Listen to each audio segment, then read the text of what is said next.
High, তোমরা সবাই কেমন আছো? চলো তাহলে ব্লগটা শুরু করি প্রথমেই আমাদের বাগানে ফোটা কিছু ফুল দিয়ে। এই দেখো, এটা একটা পিঙ্ক কালারের কাঞ্চন ফুল। সাদা কালারের কাঞ্চন আমরা মোটামুটি সবাই দেখেছি, কিন্তু এই গোলাপি কালারের কাঞ্চনটা শুধু শীতকালেই হয়। এর সাথে দেখতেই পাচ্ছ শীতকালের ফুলগুলোও মোটামুটিভাবে ফোটা শুরু হয়ে গেছে। আর এই রঙ্গন ফুলের গাছগুলোতে দেখো এখনও ফুল ফুটেই আছে, অনেক দিন ধরেই এই গাছগুলোয় ফুল ফুটছে। আর এই কাঞ্চন ফুলটায় অনেক কুঁড়িও আসছে দেখো এবার। আর এই রেড মুসান্ডায় তো অনেক দিন থেকে এই পাতাগুলো রেড রেড হয়ে আছে, কিন্তু গোলাপি কালারের মুসান্ডাটায় এখনও এরকম গোলাপি কালারের পাতা আসছে না। আর এই মিনি গোলাপগুলোও একটা দুটো করে ফুটছে এখন। এই গোলাপগুলোও একসাথে অনেক ফোটে আর দেখতে খুবই সুন্দর লাগে। আর এই দেখো আমাদের বাড়ির ঢোকার মুখেই একদম সামনের গেট এটার ওপর কয়েকটা আশেপাশে কয়েকটা গাছ লাগিয়েছি যাতে গেটটাই তোলা যায়। এই দেখো একটা প্রজাপতি চলে এসেছে সকাল সকাল ফুলের মধু খেতে।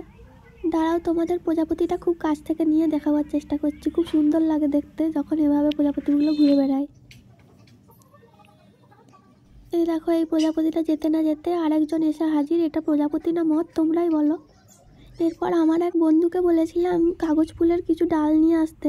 গোলাপি কালারের যে কাগজ ফুলটা হয় ওটা আমাদের বাড়িতে নেই, তাই ওটার ডালই আনতে বলেছিলাম।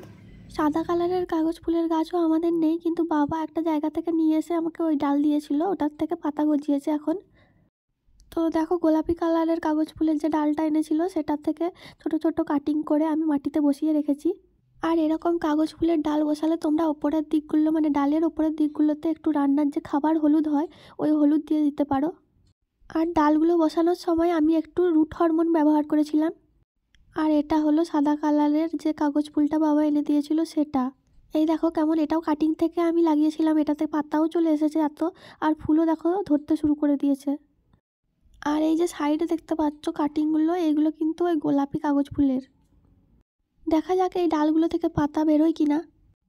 আর এখানে দেখো পয়সা আমাদের গেটের ওপর বসে বসে কেমন কুকুর দেখছে।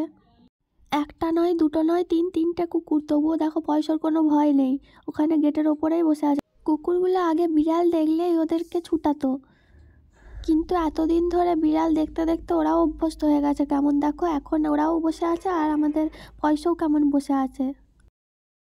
কুকুরের হাত থেকে বাঁচানোর জন্যই এই বেড়াটা আমরা দিয়েছিলাম তখন।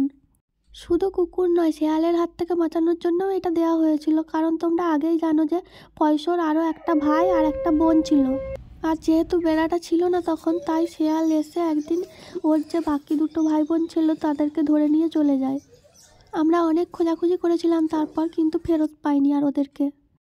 আর এই দেখো, এই যে কুকুরটা দেখতে পাচ্ছ একটু শান্ত, তাই পয়সা দেখো ওর কাছে গিয়ে কি করছে। এই দেখো পয়সা কেমন কুকুরটার কাছে গেছে আর লেজ ফুলিয়ে কুকুরটাকেই ভয় দেখানোর চেষ্টা করছে। পয়সা একটু বড় হতেই নিজেকে ডন ভাবছে দেখে মনে হচ্ছে। ও এখানে একটা আওয়াজ করছিল ওকে ভয় দেখানোর জন্য, তোমরা শুনতে পাচ্ছ কিনা জানি না।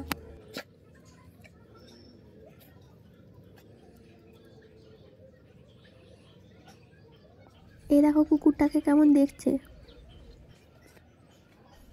আর দেখেছো পয়সা কেমন এক লাফে বেড়ার ওপর উঠে গেল। পয়সার মধ্যে ট্যালেন্ট তো আছে, পয়সা নিজে এইটুকু হলেও কুকুরকে ভয় দেখানোর ক্ষমতা রাখে।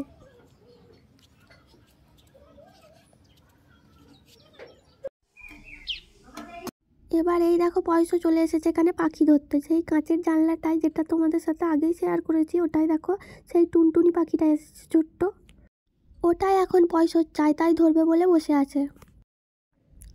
আর এখানে দেখো আমি যখন ঘর মুছছিলাম পুপি তখন কি করছিল।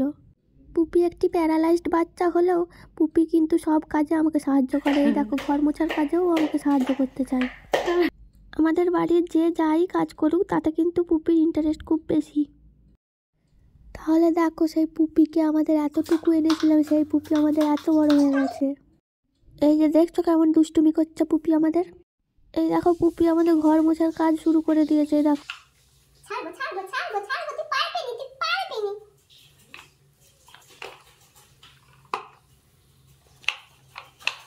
এই দেখো মায়া ভরা পুপির মুখটা দেখো একবার, দেখে মনে হচ্ছে না এত সুন্দর বাচ্চাটি দুষ্টুমি করতে পারে না। এবার এখানে দেখো শুরু হয়েছে মা, পুপি আর পয়সার মধ্যে খুনসুটি। পুপি বলছে মায়ের পা ধরেই ছাড়বে। পুপি আমাদের কিন্তু খুবই চালাক বাচ্চাটা। পুপি না দেখার ভান করে অন্যদিকে ঘুরে থাকে, আর মা যেই না একটু অন্যমনস্ক হয় অমনি পাটা খপাক করে ধরে নেয়। পুপি যে শুধু আমাদের প্যারালাইজড বাচ্চা তা নয়, ওর পায়ে একটা ঘা মতো আছে যেটা ছোটোবেলা থেকে রয়ে গেছে। আমরা অনেক ওষুধ লাগিয়েছি কিন্তু সেটা সারেনি পুরোপুরি।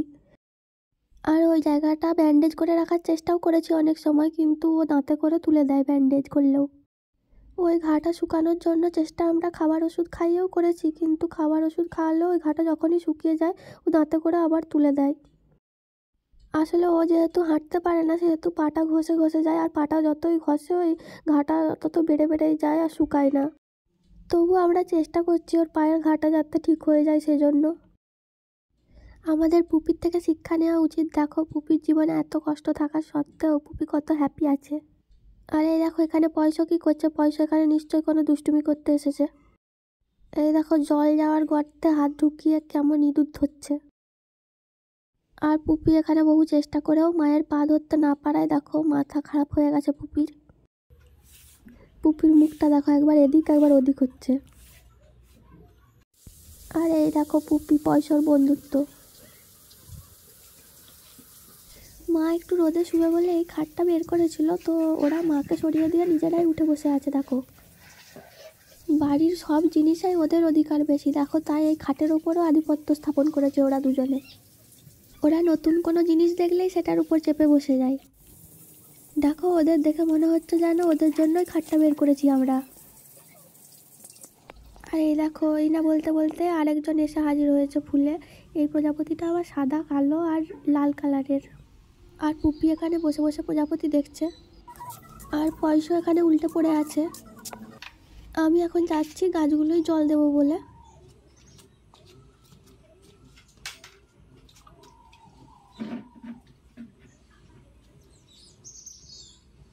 টবে যে গাছগুলো লাগিয়েছি ওগুলোতে প্রায় প্রতিদিনই জল দিতে হয়। এই গাছগুলো যেহেতু এই কিছুদিন আগেই লাগানো হয়েছে তাই আমি প্রতিদিনই অল্প করে জল দিই। আজকের মতো টাটা, দেখা হচ্ছে নেক্সট ব্লগে। তার আগে দেখে নাও পয়সার মা মানে আমাদের গুলু এখানে কি করছে।